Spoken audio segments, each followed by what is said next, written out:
उमापतिं सुरगुरुं वन्दे जगत्कारणं वन्दे पन्नगभूषणं मृगधरं वन्दे पशूनां पतिं वन्दे सूर्यशशाङ्कवलिनयनं वन्दे मुकुन्दप्रियं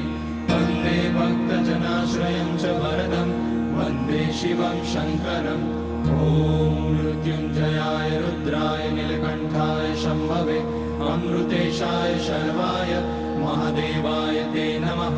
नमस्तेस्तु भगवन् विश्वेश्वराय महादेवाय त्र्यम्बकाय त्रिपुरान्तकाय त्रिकाग्निकालाय कालाग्निरुद्राय नीलकण्ठाय मृत्युञ्जयाय सर्वेश्वराय सदाशिवाय श्रीमान् महादेवाय नमः।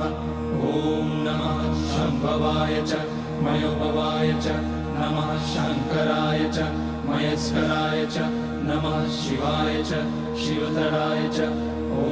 त्र्यम्बकं यजामहे सुगन्धिं पुष्टिवर्धनम् उर्वारुकमिव बन्धनान् मृत्योर्मुक्ष्यमामृतात् नागेन्द्रहाराय त्रिलोचनाय भस्माङ्गराय महेश्वराय नित्याय शुद्धाय दिगम्बराय तस्मै नकाराय नमः शिवाय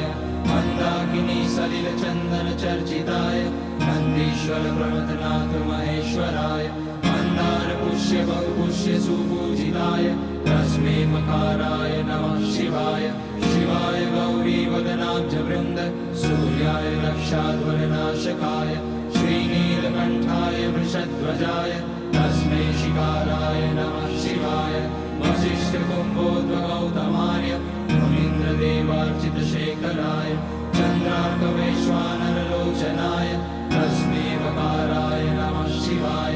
यज्ञस्वरूपाय जटाधराय पिनाकहस्ताय सनातनाय दिव्याय देवाय दिगम्बराय तस्मै यकाराय नमः शिवाय पञ्चाक्षरमिदं पुण्यं यः पठेत शिवसन्निधौ शिवलोकमवाप्नोति शिवेन सह मोदते